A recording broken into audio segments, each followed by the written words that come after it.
الحمد لله رب العالمين، والصلاة والسلام على رسوله النبي الأمي الأمين وعلى آله وأصحابه أجمعين.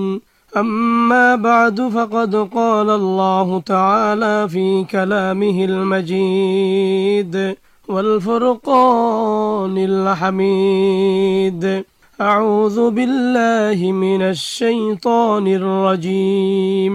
بسم الله الرحمن الرحيم.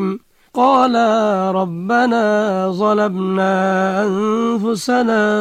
أنفسنا وإن لم تغفر لنا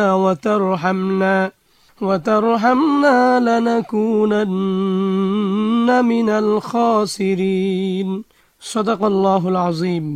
সম্মানিত হাজী সাহেবান ও শ্রোতাদেরকে আন্তরিক মোবারকবাদ জানিয়ে শুরু করছি এ অনুষ্ঠানে পবিত্র হজের গুরুত্বপূর্ণ বিষয়াবলী নিয়ে আলোচনা করা হয়ে থাকে। আমরা আজকে আলোচনা করব অত্যন্ত গুরুত্বপূর্ণ একটি বিষয় নিয়ে। বিষয়টি হচ্ছে ৯ জিলহজ আরাফার ময়দানে অবস্থান করণীয় সম্পর্কে। এ বিষয়ে আলোচনা করার জন্য আমার সাথে রয়েছেন দুজন বিজ্ঞ ইসলামী চিন্তাবিদ, মাওলানা মোহাম্মদ বদিউল আলম সরকার ও মাওলানা আব্দুল জাহের মাহমুদ। হজের ৩টি ফরজের মধ্যে অন্যতম একটি ফরজ ৯ জিলহজ আরাফার ময়দানে অবস্থান করা। আরাফার ময়দানে যদি অবস্থান করতে না পারে, হাজির হতে না পারে, তাহলে ওই বছর তার হজ আদায় হবে না। পরবর্তী বছর আবার হজ সম্পন্ন করতে হবে। আরাফার ময়দানের কথা শুনলেই মুমিনের হৃদয়ে ভেসে ওঠে আদি পিতা হযরত আদম আলাইহিস সালাতু ওয়াস সালাম এবং আদি মাতা হযরত হাওয়া আলাইহিস সালাতু ওয়াস সালামের কথা।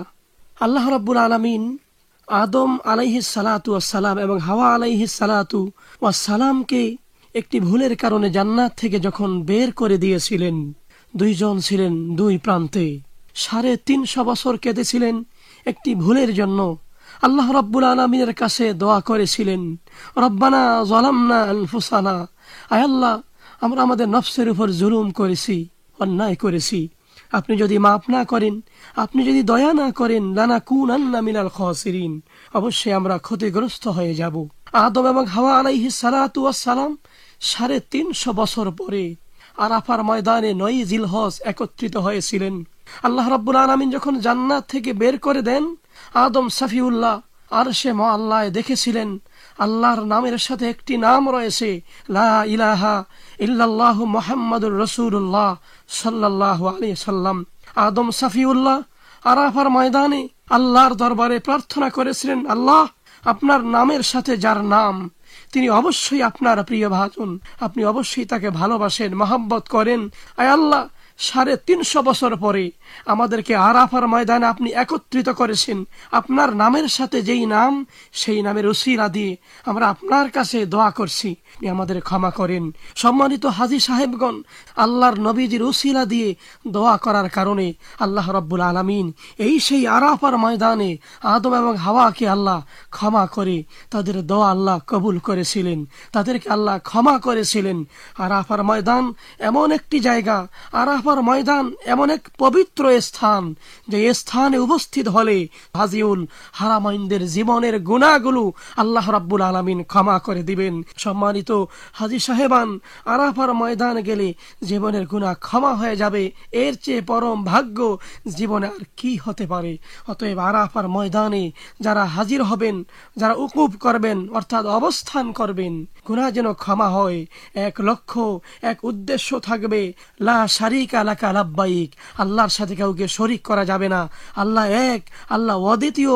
সম্মানিত হাজী সাহেবান এবং শ্রোতা মণ্ডলী, আরাফার ময়দানে কি করণীয়, এ বিষয়ে বিস্তারিত এখন আমরা আলোচনা শুনব। আলোচনা করছেন মাওলানা মোহাম্মদ বদিউল আলম সরকার। বিসমিল্লাহির রহমানির রহিম। হজ একটি ঐতিহাসিক গুরুত্বপূর্ণ ইবাদত।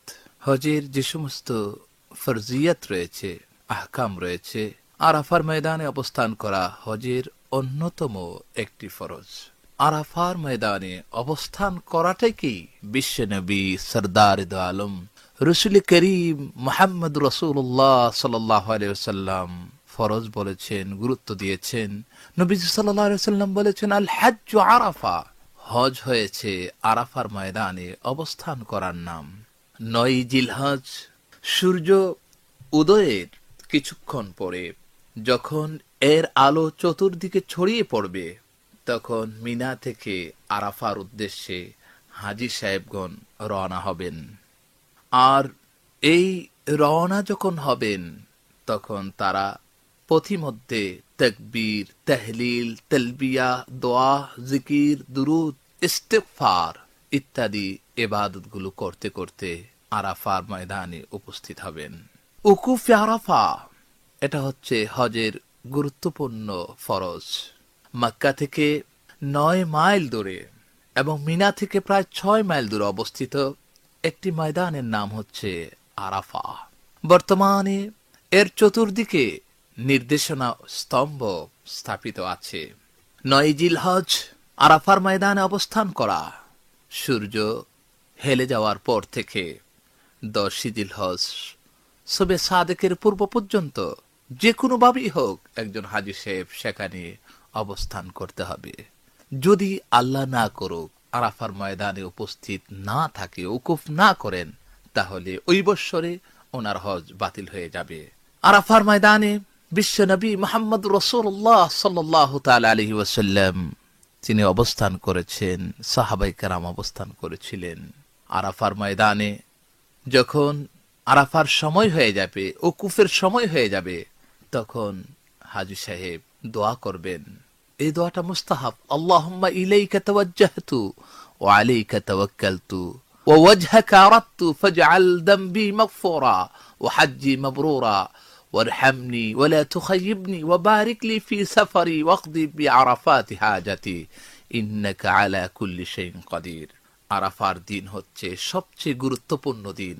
এই দিন আল্লাহ সুবহানাহু ওয়া তাআলা পৃথিবীর নিকটতম আকাশে অবতীর্ণ হন। ফেরেশতাদের সাথে গর্ব করে বলেন, দেখো আমার বান্দাদের দিকে তাকিয়ে দেখো, তারা আমার নিকটে এলোমেলো কেশে দুলায় দুলায়িত অবস্থায় তারা আমার কাছে দূর দূরান্ত থেকে ফরিয়াদ করতে করতে উপস্থিত হয়েছে। হে ফেরেশতারা, তোমরা সাক্ষী থাকো, আমি আল্লাহ বলছি, আমি আমার এই বান্দাদেরকে মাফ করে দিলাম। আরাফার ময়দানে উকুফের যে সমস্ত প্রয়োজনীয় জ্ঞান থাকা দরকার, একজন হাজী সাহেব অবশ্যই সেগুলো জেনে নেবেন। বিশেষ করে উকুফকালীন সময়ে তিনি যে সমস্ত কাজগুলো করবেন, অবশ্যই সুন্নত তরিকা অনুযায়ী তাকে করতে হবে। আরাফার ময়দানে যখন অবস্থান করবেন, তখন এর সুন্নতের মধ্যে বেশ কিছু বিষয় রয়েছে। উকুফের পূর্বে তিনি গোসল করে নেবেন। মসজিদে নামিরাতে যখন খুতবা প্রদান করা হবে, তখন অবশ্যই তিনি সেখানে শুনবেন। খুতবা প্রদান করা হচ্ছে সুন্নত। সূর্য হেলে যাওয়ার পর থেকে জোহরের নামাজের পূর্বে খুতবা দেওয়া, এটা হচ্ছে সুন্নত। আরাফার ময়দানে বেশি করে দুরূদ শরীফ পড়বেন, তালবিয়া পড়বেন, লব্বাইক আল্লাহুম্মা লব্বাইক, লব্বাইক লা শারীকা লাক লব্বাইক, ইন্নাল হামদা ওয়ান নি'মাতা লাক ওয়াল মুলক লা শারীকা লাক লব্বাইক। হাদিস শরীফের মধ্যে এসেছে, বিশ্ব নবী সরদার দু আলম রাসূল করিম মুহাম্মদ রাসূলুল্লাহ সাল্লাল্লাহু আলাইহি ওয়াসাল্লাম বলেছেন, এমন কোন দিন নেই যাতে আল্লাহ তাআলা অন্যান্য দিনের তুলনায় আরাফার দিনে তার বান্দাদেরকে অধিক সংখ্যক হারে জাহান্নাম থেকে মুক্তি দিয়ে থাকেন। সেদিন তিনি তাদের অতি নিকটবর্তী হন এবং তাদের নিয়ে ফেরেশতাদের সাথে গর্ববোধ করেন আর বলতে থাকেন, হে ফেরেশতারা, আমার এই বান্দারা কি চায়?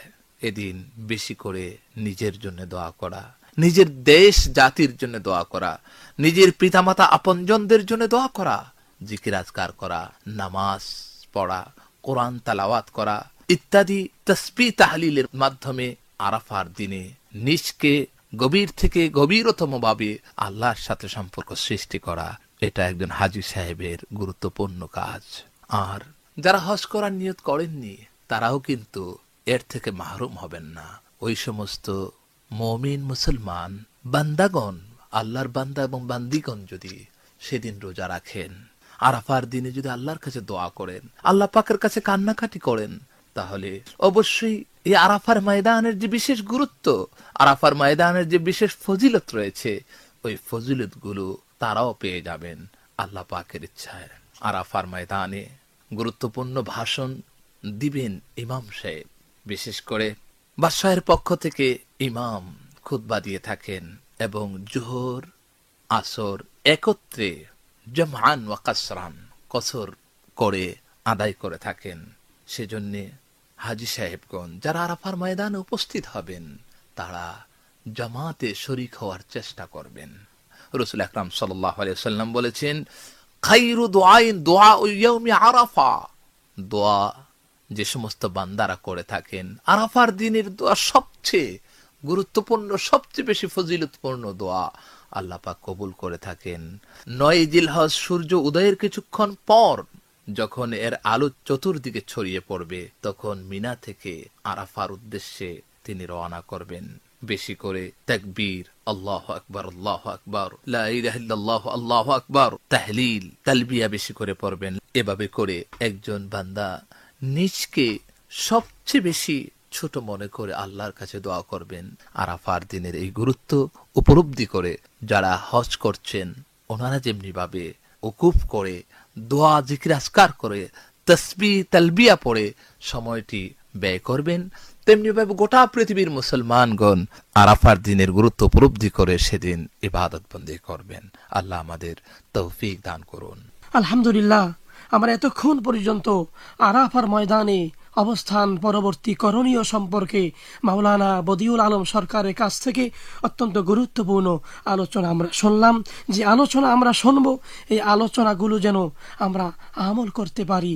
এ পর্যায়ে আমরা আরাফার ময়দানে অবস্থান এবং করণীয় সম্পর্কে আরো বিস্তারিত আলোচনা শুনব। আলোচনা করছেন মাওলানা আব্দুল জাহির মাহমুদ।